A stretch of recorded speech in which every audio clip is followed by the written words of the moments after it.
Promise ni Kim kay Paolo, marunong akong magluto at maglaba, aalagaan kita. Kung bago ka lang sa channel na ito, huwag kalimutang mag-like, share, comment, and subscribe. At huwag kalimutang pindutin ang notification bell icon para maging updated ka sa bawat upload nating video. May binitawang pangako ang kapamilya actress at TV host na si Kim Chiu para sa kanyang leading man na si Paolo Avellino. Muli ngang nagtambal sina Kim Pao sa Pinoy version ng hit Korean rom-com series na What's Wrong with Secretary Kim. At ngayon pa lang ay talagang abangers na ang kanilang mga fans at supporters.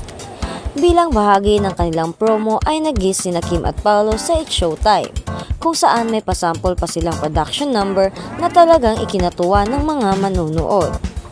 Natanong sina Kim at Paolo ng mga co-host ng aktres sa noontime show kung ano ang masasabi nila sa muling pagtatambal sa isang teleserye. Parang halos 1 year din na dire-diretsong katrabaho ko si Kimi at masasabi kong mas nakikilala ko siya habang patagal ng patagal, say pa ni Paolo. Sabi naman ni Kim, from nin lang tapos diniretso namin sa What's Wrong with Secretary Kim. Masaya naman akong kasama si Paolo. Katrabaho. Sobra siyang dedicated sa trabaho so nahawa na rin ako.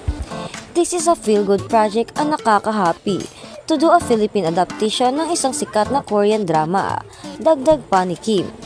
Nang tanungin si Paolo kung ano ang posisyon ang ibibigay niya kay Secretary Kim kung ipopromote ba niya ito. Hindi ko alam kung promotion ang tawag doon pero housewife. Sabay baling kay Kim, nagtisda ka na diba? Nagtisda na ako. Marunong na akong magluto, mamlansya, maglaba, aalagaan kita. Natatawa namang sagot ng dalaga.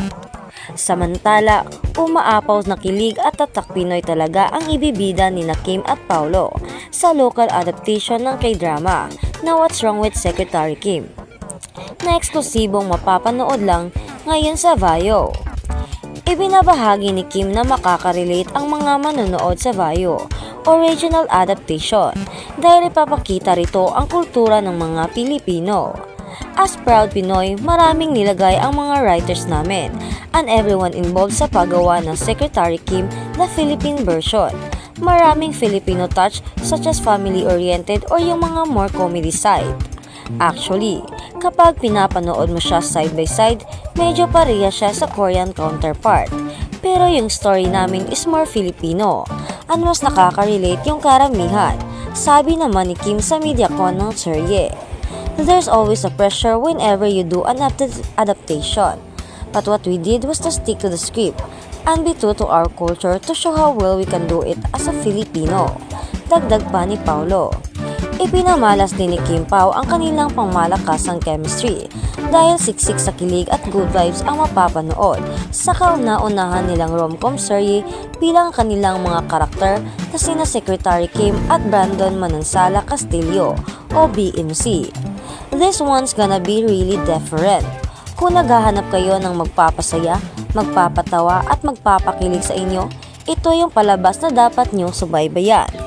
Coming from heavy and serious characters, I'm happy to be given a chance to play a role like this. Nakaka-excite, sabi pa ni Paolo. Kwento pa ni Kimi, it's a combination of kilig, romance, family, friendship, about ambition and dreams. After you watch the show, feel good lang. Something to smile about. We promise them na hindi sila mabibigo. Mula sa direksyon ni Chad Vividanes, sinusundan ng What's Wrong with Secretary Kim ang kwento ng mahusay na sekretarya na si Secretary Kim at ang perpekto niyang boss na si BMC. Unti-unti nilang